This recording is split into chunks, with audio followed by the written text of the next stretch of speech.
My name is Jonathan Miller from Channel 4 News in the United Kingdom.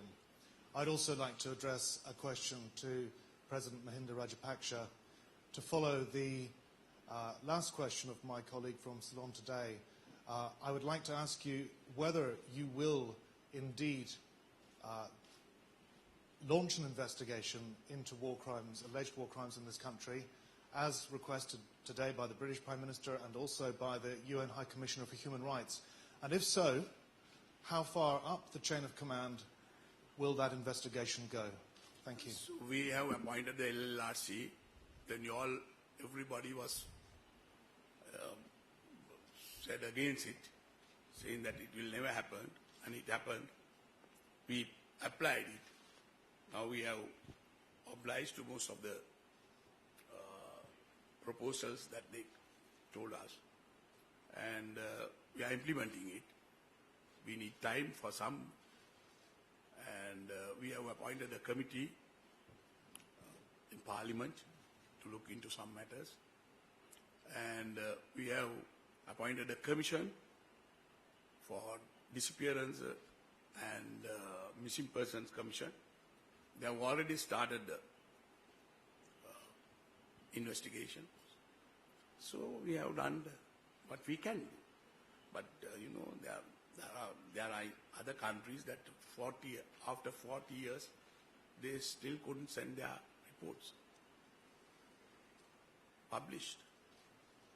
And we will take our time, and we will investigate into 30 years of war, my dear.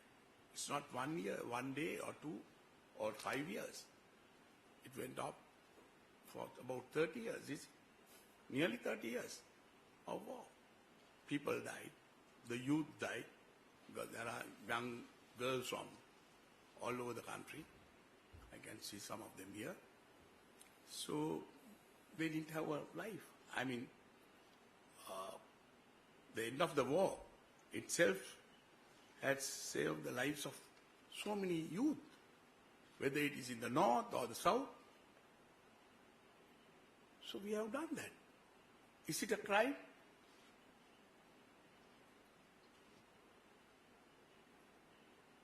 To save their lives? Every day for the last 30 years, people were dying. Youth were dying. So we have stopped it. So I think we will, if there are any allegation against anybody, I said last time that we are ready to inquire into it. Yeah, we have nothing to hide. Otherwise, I would have given visas to people who is very critical about us, allowing them freely to move around the country. I'm going and meeting all the opposition groups. So I have done that. It's a free country. So, but we need time to settle these things. We have to heal this. And if you came in the morning for the sports breakfast, you would have seen some girls from North who are involved in our national teams and playing with them, and their sisters in South. So it's going on like that. This is just 4 years after the war. We had challenges after the war, a lot of challenges. 300,000, nearly 300,000 IDPs who walked into our side because they couldn't stay there. They were kept like, what do you call this, a human shield by the terrorists, by Prabhakaran and them. So they walked into our side. They wouldn't have walked to the government control area if they did not trust us. So we had to find shelter for them. Demine the whole place. They have mined it. We had to demine it. When I asked some of the people who are demining organizations, Denmark, They said they will take about 14 years to demine them. Then I had to get the army to do it. So they did it within 2 years or 3 years. And we resettled them. We give them houses, they give them lands. And you must remember that for last 20 years or before that, the Muslims and the Sinhalese were chased out from those areas. They are in the south. Some are in the camps, some are in the relations, some are dead and gone. I mean, this is the situation that was there at that time. So we had to demine the place, we resettled them, we gave them life. Now they are, the growth rate, GDP is here. Country's GDP is about, for last so many years, 7 to 8%. They are maintaining it. But in the north, with agriculture coming up, it is 22% last year. So you can see that we have spent more than $2.5 billion US dollars to the south, to the north for their development. We have given electricity for 98% now. Electricity, the roads, the railway that was destroyed by the terrorists, destroyed by the terrorists. We have rebuilt it now. We are rebuilding it. So all these hospitals, schools, international sports complexes are coming up. So these are the things that we have done for reconciliation. So we are doing it. And if there is any allegation, we are ready to inquire into it. They must come.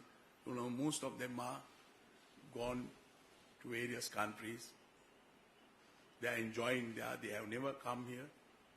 They won't come here. They don't want to come here. And they don't want to send them here also for various reasons. But, they are not our citizens now. Most of them are citizens of that country. They have given citizenship. This is the second or third generation who had never stepped into Sri Lanka. Was shouting. And I can see some of them who had gone there and now they have come back. I don't know whether he had come back to stay here or to go back. A journalist. And this is what is going on here. But we need time.